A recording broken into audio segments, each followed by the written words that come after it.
Exploring the Brotherly Bond.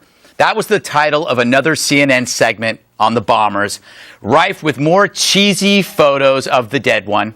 Seriously, what is with CNN's obsession with beefcake bombers? Does Ted Turner have a fetish for men in Everlast trunks? Exploring the brotherly bonds of terrorists is like exploring the health benefits of cyanide or the calming effects of nerve gas.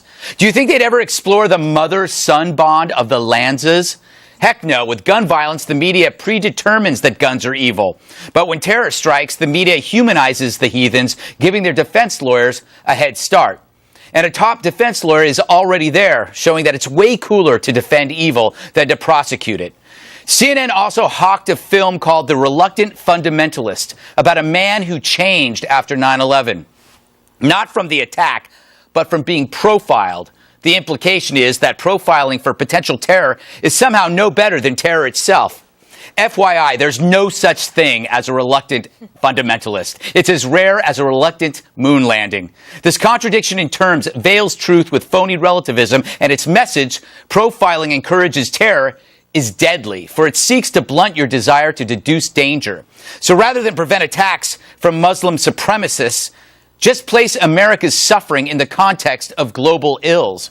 When you grieve over Boston, a crank on MSNBC can say, now you know how Somalia feels. Now you get why so many hacks refuse to call the bomber an enemy combatant. If you just got to know him a little better, you know he'd be a blast.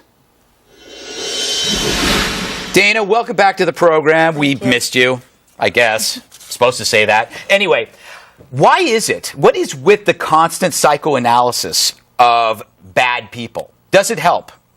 Well, it doesn't help us prevent. Well, for some people, like psychologists, or if you're an FBI profiler, yes, or if you're in the CIA and you're trying to figure out what kind of person would do this to innocent people, psychoanalysis could help. But we have spent so much time worrying about the why that we are not focused on the more important questions, which are the who else, the when, and the how, to prevent it from happening again. And throughout this coverage, it somehow is insinuated that it's our fault. Yeah. That somehow we didn't help them assimilate best into American society, that what could we have done differently to prevent them from becoming radicalized. I think actually there's no way to explain evil than to just call it what it is and then deal with it appropriately. Yeah, that's what I do with you. EB.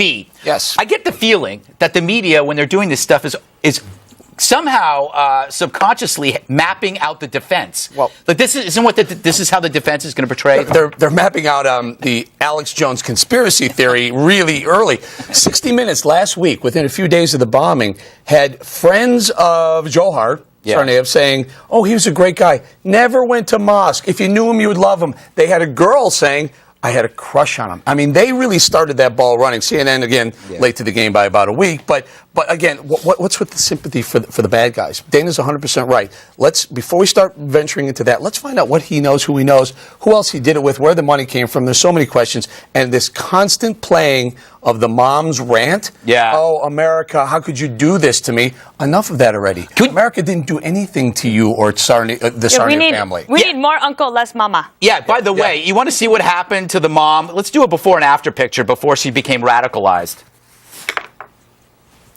See, she actually looked like she might have been fun. She looks like she used to be in Quarter Flash or the backup of Joan Jett's band. But now, I mean, this is what happens when you get radicalized, Bob. You would have dated either one. I want to talk about Congressman Keith Ellison.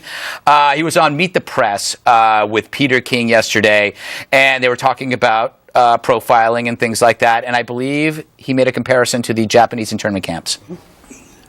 This Rising attack, for example, that's an act of terrorism. That doesn't come out of the Muslim community.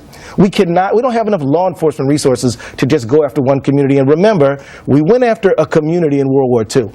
And the Japanese internment is a national stain on our country, and we are still apologizing for it. Bob, does that comparison hold or help? No, I don't think it holds or it helps. The entirely different situation, and the entirely different war. The Japanese war was defined for us. We understood who had attacked us, and it was very clear. We knew the reasons for it. My problem with that is that if it wasn't for the fact that every terrorist act that has been committed against the United States, either here or abroad, going back to the SS Cole and doing some other, have been done by Muslims. I've been accused of profiling, as you know from what I said about student visas. It is not profiling when you have a group of people constantly being the source of these attacks. Where are you going to look first? Mm-hmm. Seems to me that's not profiling. That's much more using the evidence that you have before you and saying this is where we need to go first. We're not going to go to Lithuanians. Yeah.